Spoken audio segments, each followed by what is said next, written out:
रात गहरा अंधेरा छा चुका था। कमरे में सिर्फ हल्की रोशनी थी। मैं पेट के बल लेटी थी और मेरा नौकर जोर जोर से मेरी कमर मालिश कर रहा था। जैसे जैसे उसके हाथ दबाव बढ़ाते, मेरे अंदर खुमारी चढ़ती जाती, आंखें भारी पड़ने लगती। लेकिन हर रात जब मैं उसे पैसे देने जाती, वह मुस्कुरा कर कहता, रहने दो मालकिन, वसूली रात को करूंगा। मैं कुछ सुन नहीं पाती थी, लेकिन उस रात नींद नहीं आई। उसके हाथ मेरी पीठ पर सरक रहे, सांस भारी हो गई थी। अचानक उसने अपना हथियार बाहर निकाला और सीधा मेरे मुंह में रख दिया। मेरे होश उड़ गए।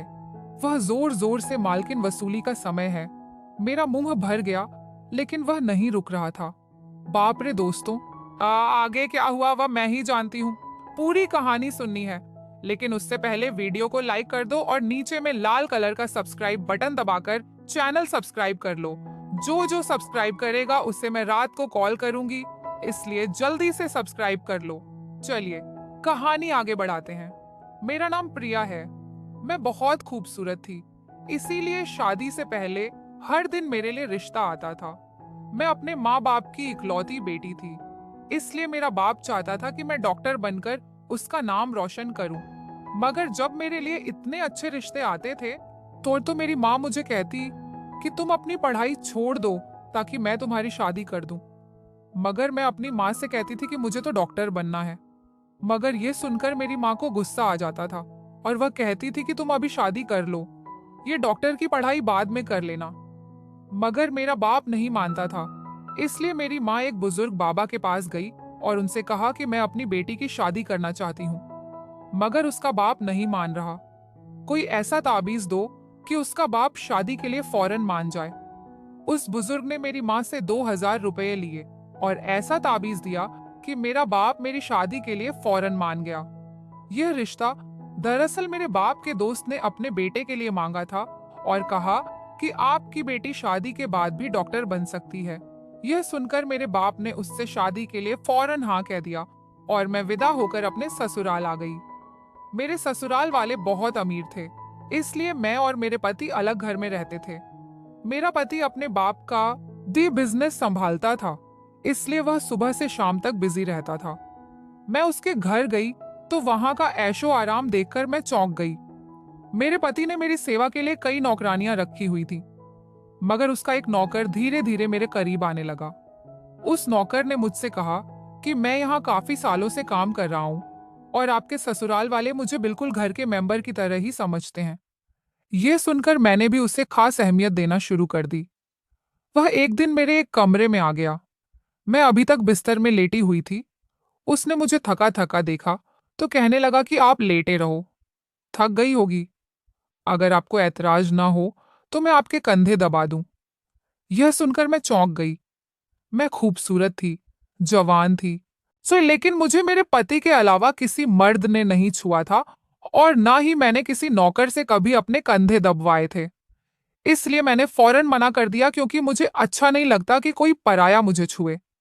यह सुनकर वह चुप हो गया और मेरे कमरे से चला गया। तभी मुझे एहसास हुआ कि मैंने उसकी बात का जवाब बहुत सख्ती से दिया था। शायद वह पहले भी मेरे ससुराल में ऐसे काम करता होगा, मगर मैंने साफ इनकार करके उसका दिल तोड़ दिया था। दरअसल मैं बहुत नरम दिल थी, इसलिए मुझे बाद में अफसोस होने लगा। मैं उसके बारे में सोचने लगी कि यह नौकर तो काफी जवान और खूबसूरत है, मुझे इससे कंधे नहीं दबाना चाहिए था। शायद मेरे पति को यह बात अच्छी ना लगे। अगर दोस्तों आपको मेरे से बात करना है तो इस वीडियो को लाइक करो और चैनल को सब्सक्राइब करो। और हाँ दोस्तों, क्योंकि जो सब्सक्राइब करेगा उससे मैं अपना नंबर भेज दूंगा, तो जल्दी से सब्सक्राइब कर लो। अगले दिन भी ऐसा हुआ। नौकर ने यही बात मुझे दोबारा से कहा। मैं उस दिन बहुत थकी हुई थी, इसीलिए मैंने अपने कंधे आगे कर लिए और उससे कहा कि तुम मेरे कंधे दबा दो। ये सुनकर वह खुश हो गया और उसने मेरे कंधे दबाने शुरू कर दिए। वह इतने धीरे धीरे कंधे दबा रहा था कि मुझे फिर से नींद आने लगी। यह देखकर वह नौकर कहने लगा, मालकिन आपको नींद आ रही है, आप बिस्तर पर लेट जाओ, मैं आपके कंधे दबाता रहूंगा। मैं जैसे मदहोशी में थी, इसलिए फौरन बिस्तर पर लेट गई। वह नौकर बिस्तर पर आ गया और मेरे कंधे दबाने लगा। उसके बाद मुझे होश नहीं रहा और मैं सो गई। मुझे नहीं पता था कि मैं कितने घंटे सोती रही। मेरी आंख खुली तो मैंने देखा कि वह नौकर अभी तक मेरे कंधे दबा रहा था। यह देखकर मुझे उस पर तरस आ गया और मैंने हाथ बढ़ाकर अपना पर्स खोली और कुछ नोट निकाले और उस नौकर के हाथ में रख दिए। यह देखकर वह शर्माने लगा। मालकिन, आप मुझे पैसे देकर शर्मिंदा कर रही है। मेरी सैलरी अच्छी है, मुझे इन पैसों की जरूरत नहीं है। यह सुनकर मैंने उससे कहा कि यह पैसे तुम्हारी मेहनत के हैं। यह सुनकर उस नौकर ने मुझसे वह पैसे लिए और मेरे कमरे से निकल गया।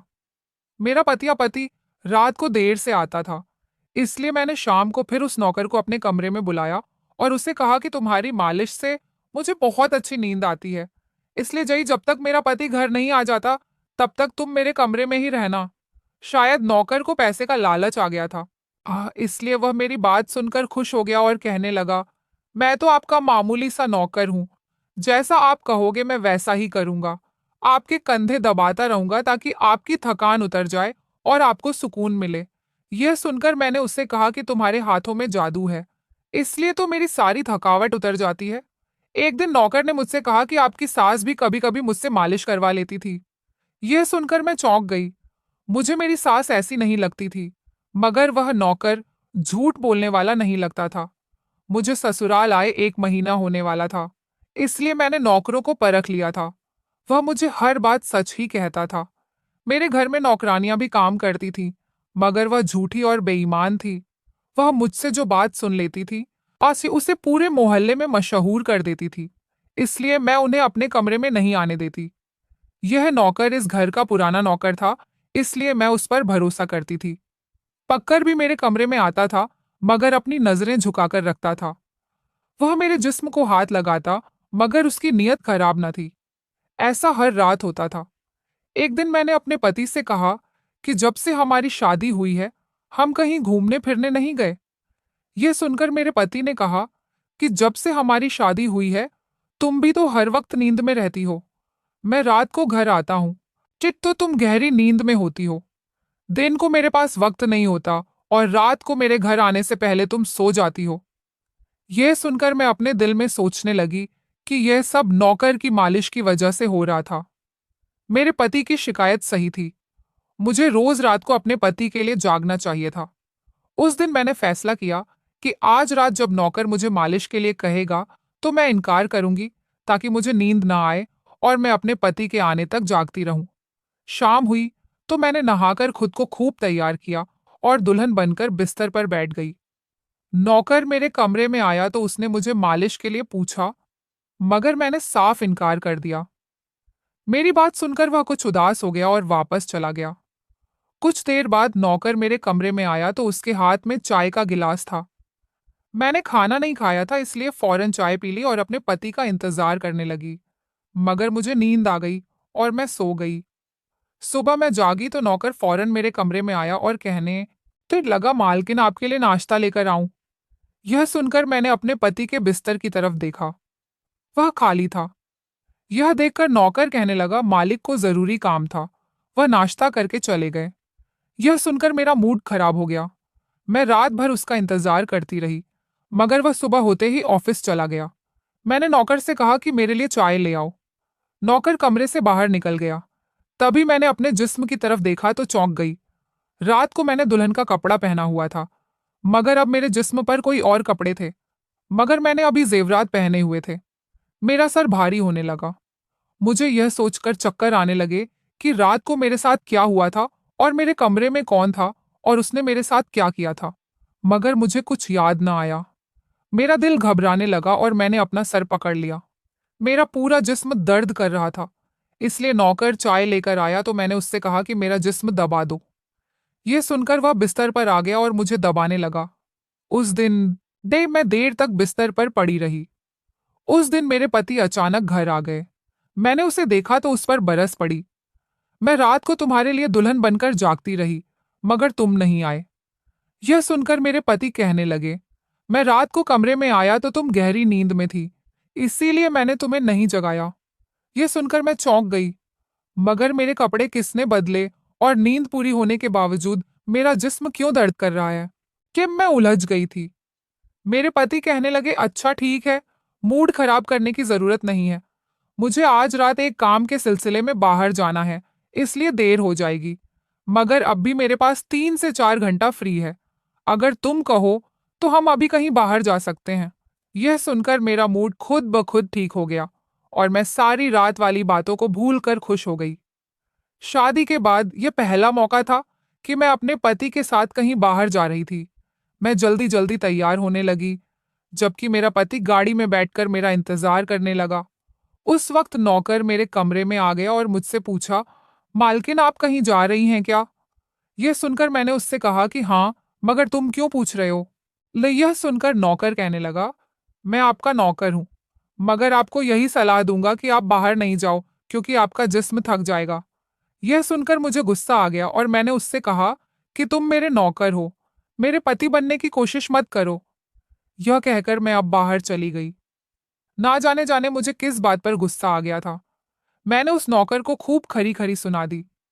वह अब भी अपनी औकात जान गया था। तभी तो मैं जब घर आई तो वो मेरे सामने नहीं आया। मेरे पति मुझे गेट पर उतारकर वापस बाहर जा चुके थे। जबकि मैं अंदर आई तो मेरा सारा जिस्म पूरी तरह दुख रहा था। शायद मेरे जिस्म को मालिश की आदत हो गई थी। तभी तो रात होते ही वह मालिश के लिए तड़पने लगता था। लेकिन मैंने उस नौकर को नाराज कर दिया था, इसलिए आज वह मेरी मालिश करने नहीं आया। मगर मुझे उसकी जरूरत थी, इसलिए मैंने एक नौकरानी को बुलाया और उस नौकर को बुलाने को कहा। थोड़ी देर गुजरी थी कि वह नौकर मेरे कमरे में आ गया, मेरे बिस्तर पर बैठ गया और चुपचाप तब मेरे कंधों को दबाने लगा। यह देखकर मुझे शर्मिंदगी की हुई। मैंने उसे इतना बुरा भला कहा, मगर उसने मेरी बात को बिल्कुल बुरा नहीं माना। मैंने उसे चुप देखा तो कहने लगी, मुझे उस वक्त पता नहीं क्या हो गया था, इसलिए मैंने तुम्हें खरी खरी सुनाई। मैं इतने दिनों के बाद अपने पति के साथ कहीं बाहर जा रही थी, इसलिए मुझे तुम्हारा टोकना अच्छा नहीं लगा, इसीलिए मुझे माफ कर दो। मैं उसकी मालकिन थी और उसे इस काम के पैसे देती थी, मगर अब भी मुझ में इंसानियत जिंदा थी, इसलिए मैंने मालिक होकर भी नौकर से माफी मांग ली, क्योंकि वह भले ही नौकर था, मगर वह एक इंसान भी तो था। मेरी बात सुनकर अब वह नौकर कहने लगा, मैं आपका नौकर हूं, इस काम के लिए मैं आपसे सैलरी लेता हूं, इसलिए आपको हक है, आप जो चाहे मुझे कह दें। यह सुनकर अब मैं चुप हो गई, मगर मैंने सोच लिया था कि आइंदा इससे ऐसा कुछ नहीं कहूंगी। वह उस रात देर तक मेरी मालिश करता रहा और फिर मुझे नींद आ गई। मुझे नहीं पता था कि नौकर को मेरे कमरे से कब निकला और कब मेरे पति घर पर आए। मैं सुबह उठी तो मेरा पति बाथरूम में था और बाहर जाने के लिए तैयार हो रहा था। मैं उसे हैरानी से देखने लगी। पता नहीं आजकल मुझे क्या हो रहा था।